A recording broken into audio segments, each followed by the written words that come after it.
It's Dr. Stewart Stehlin.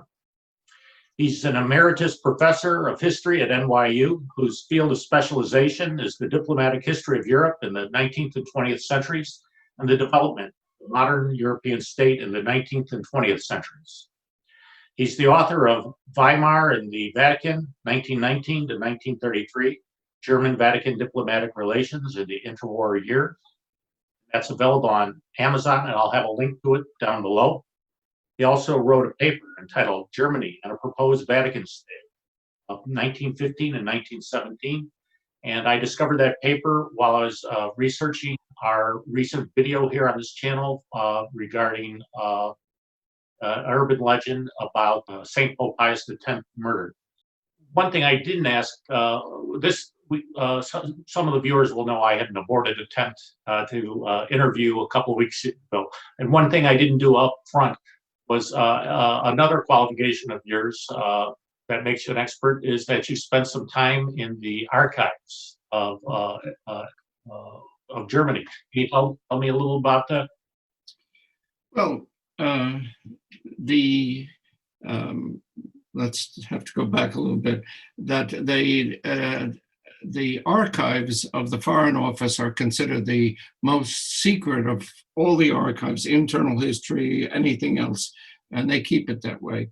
But after the First World War, the Germans, as you know, had felt that they had been unfairly accused when they made this, had to sign the peace treaty to say they and their allies accept sole responsibility. So the Germans felt, okay, we're going to tell the story from our side. And they opened their archives selectively, that is, their own scholars went in, and they proceeded to publish 54 volumes. And it's got a big, long title. It's called The Major Politics of the Major European Powers, 1871 to 1914. For short, we call it the Grosse Politik. So after the Second World War, the same idea. We've got to do the same thing, open up the archives to see what happened. This time the idea was it won't be just by one country, it'll be a quadripartite commission of 4 countries, that is US, Britain, France, and America, and they would select the series and it would be put out in English as well as German. It's called the Documents on German Foreign Policy from 1918 to 1945 in sub-series. Series 1, 18 to 25, Peace of Locarno, B, Locarno to the Nazis, 33, and D, the Nazis, 33. And then there were so many, they made another division of the war years. So I was selected to be the American working editor in Bonn, Germany. And we worked in the German Foreign Office. It was the German staff and me. The French didn't have enough money for their colleague, sent him half a day to us, the other half as a linguist and literature person in the Maison Française for literary purposes. The English member, unfortunately, there was no money. He sat and read microfilm in Wadden Hall in London. So I was the only foreigner, so to speak, with the German staff. And I worked for 3 years there, paging through the documents. And that's where I got this idea for this article. Going through material. See, the way they did it was, it would be one foreigner and a German would do one section and not your own. So the French and German did Eastern Europe. The English did Western Europe, France, Belgium. And the American coming late, we got Southern Europe. And that meant Italy, and that meant the Vatican. And I was paging through, and suddenly hey, this looks interesting. And that's where that came from. And then also my book on the Vatican. I mean, I was going to start, it looked interesting, the role of the Vatican during the Ruhr crisis of 1923, which is the major point between the First and the Second World War in terms of Europe possibly coming to war again. And I thought it would be an interesting article, but then to tell that, I better go back further. And then finally I said, then tell the whole story from 1919 to the rise of the Nazis in 33. So. The interesting thing about history is when you try to tell a story is where does it begin? So kind of arbitrarily, I was wondering if we could talk a little bit, and we'll make that a separate video, about Kulturkampf and Bismarck. Could you tell us a little bit about that? Well, the word Kulturkampf, the battle of cultures, was named by what they call a national liberal political party. They were not this. The fellow, I believe, that did it was named Bennings, and they were not pro-Vatican, and so therefore their attitude was the Vatican and a foreign power interfering in German affairs. And that was the situation. You remember that this is the period of nationalism throughout Europe, and especially for Germany and Italy. These are new countries, and therefore you push nationalism and loyalty even perhaps further than in other countries where they're more satisfied that they have it already, such as England and France. So the feeling was that the Vatican was most interested in getting its position as a legal entity in the state, because if you don't have legal position, you have no rights to complain. I mean, how can you complain unless it's something in paper that says you have this and that right? So it became the eternal question. I mean, you could go back to the Middle Ages, the conflict between the Holy Roman Empire and the papacy of who runs what. And of course, this was a situation, and really it was not done exclusively or unifiedly through the whole country. I mean, remember, Germany is a federal country with individual states within it, and they have their own governments. So the way the Kulturkampf was imposed varied from state to state. Prussia, Bavaria, Saxony, perhaps, are the ones where you have the most conflict that took place. And it would be in terms of primarily education, who runs the schools, what can they do, what is the right for it. And of course, the opposition would obviously be now to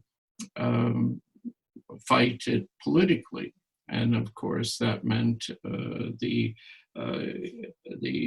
founding of a Catholic political party that could be opposing it. And this, of course, is the founding of the Center Party. They called it the Center Party because if, remember, when you picture like any parliament, it's a half moon where they sit, and the leftist parties sit to the left and the rightist parties, that's where we get these words. So you're the right and the left facing the speaker's desk. And the there are political rights and left. The Center Party was composed of leftist Catholics and rightist Catholics. So the party was based not only on politics, but basically on religion. And so therefore they sat in the middle, hence the name Center. And the leading one during the period of the 1870s, 1880s, primarily was Ludwig Windthorst.